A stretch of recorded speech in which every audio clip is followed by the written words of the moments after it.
नमस्कार सबै क्रिकेट प्रेमी साथीहरू रमाइलो खेलकुदमा तपाईलाई फेरि स्वागत छ। आजको भिडियोमा हामी नेपाल प्रिमियर लिग अर्थात् एनपीएलको दोस्रो सिजनका अपडेटहरू लिएर आएका छौं। यस भिडियोमा हामी कर्णाली याक्स, पोखरा एभेन्जर्स, काठमाडौँ गोर्खाज र जनकपुर बोल्ट्सका सबै प्रमुख रिटेन्सन र रिलिज खेलाडीहरूको बारेमा चर्चा गर्नेछौं। साथै नेपाल क्रिकेटसँग क्यानभित्र देखिएको विवाद र बोर्डका असन्तुष्टिका विषयमा पनि विस्तृत जानकारी दिनेछौं। भिडियो अन्तसम्म अवश्य साथ दिनुहोला।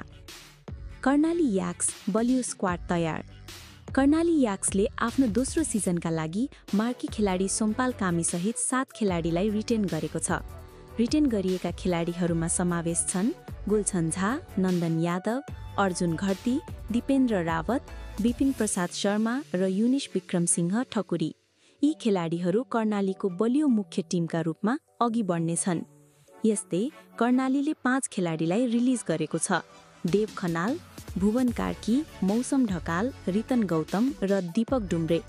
क्लबले भनेका छन् कि नियम अनुसार उनीहरूलाई टिममा राख्न नसकेको हो। पछिल्लो सिजनमा कर्णालीले भारतीय राष्ट्रिय क्रिकेटर शिखर धवनलाई अनुबन्ध गरेर टिमलाई बलियो बनाएको थियो। यस सिजन पनि क्लबले चर्चित विदेशी खेलाडी ल्याउने योजना बनाएको छ, जसले टिमलाई अझ प्रतिस्पर्धात्मक बनाउनेछ। क्लबका निर्देशक गृहेन्द्र घिमिरेले भनेका छन्, हामी खेलाडी मात्र होइन, देशको पर्यटन प्रवर्धनका लागि पनि काम गर्दैछौँ। पोखरा एभेन्जर्स नयाँ योजना र तयारी। पोखरा एभेन्जर्सले आफ्नो टिमलाई निरन्तरता दिन मार्की खेलाडी कुशल बुर्तेल सहित 6 खेलाडीलाई रिटेन गरेको छ। रिटेन गरेका खेलाडीहरूमा छन् सागर ढकाल, आकाश चन्द, किरण ठगुना, विपिन खत्री, दिनेश खरेल र त्रितराज दास। यी सबै खेलाडीहरूले टिमलाई मजबुत बनाउन महत्त्वपूर्ण भूमिका खेल्नेछन्। रिलिज गरेका खेलाडीहरूमा छन् दिलीप नाथ, नारायण जोशी, अमृत गुरुङ, सुनम गौतम र आकाश त्रिपाठी। सुनम चोटका कारण पहिलो सिजन खेल्न सक्नु भएन। पोखराका मालिक सुबोध त्रिपाठीले यो सिजन अन्तर्राष्ट्रिय चर्चित विदेशी खेलाडी ल्याउने योजना बनाएको बताएका छन्। तिनका अनुसार हामी प्रख्यात विदेशी क्रिकेटरहरूसँग सम्पर्कमा छौं र यसले टिमलाई थप बलियो बनाउनेछ। यसले नेपाल क्रिकेट लिगको सम्मान र स्तर दुवै बढाउनेछ। काठमाडौँ गोर्खाज अनुभवी र युवा खेलाडीको संयोजन। काठमाडौँ गोर्खाजले मार्की खेलाडी तथा कप्तान करण केसी सहित 6 खेलाडीलाई रिटेन गरेको छ। रिटेन भएका खेलाडीहरूमा भीम सार्की, साहब आलम, दिपेश खण्डेल, राशिद खान र प्रतीक श्रेष्ठ पनि छन्। रिलिज गरिएका खेलाडीहरूमा छन् ईशान परियार, कुमार कार्की, दीपक पुन, सन्तोष तामाङ र निरञ्जन श्रेष्ठ। काठमाडौँले युवा र अनुभवी खेलाडीको सन्तुलन बनाउँदै टिमलाई अझ प्रतिस्पर्धात्मक बनाउने लक्ष्य राखेको छ।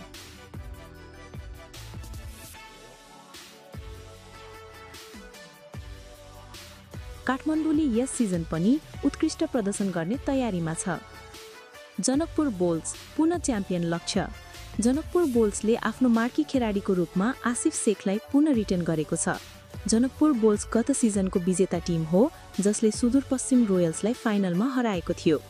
रिटेन लिस्ट सार्वजनिक गर्न बाँकी भए पनि टोलीका मुख्य खेलाडीहरूमा कप्तान अनिल शाह, शुभ कञ्चाकार, ललित राजवंशी, शेर मल्ल, हेमन्त धामी, अरण्यको यादव लगायत रहेका छन्। जनकपुरले यो सिजन पनि उपाधि रक्षा गर्ने दाबी गरेको छ र त्यसको लागि तयारी तीव्र रूपमा भइरहेको छ। नेपाल क्रिकेटसँग क्यानभित्रको विवाद र असन्तुष्टि। नेपाल क्रिकेटसँग क्यानका उपाध्यक्ष रोशन सिंह सहित 8 जना बोर्ड सदस्यहरूले अध्यक्ष चतुरबहादुर चन्दलाई संयुक्त ध्यानाकर्षण पत्र बुझाएका छन्। उनीहरूले क्यानको कार्यशैली र निर्णय प्रक्रियामा गम्भीर असन्तुष्टि जनाएका छन्। पत्रमा आरोप छ कि निर्णयहरूमा पारदर्शिता छैन, एकल व्यक्तिवाद बढेको छ र सामूहिक निर्णय प्रक्रियाको बेवास्ता भइरहेको छ।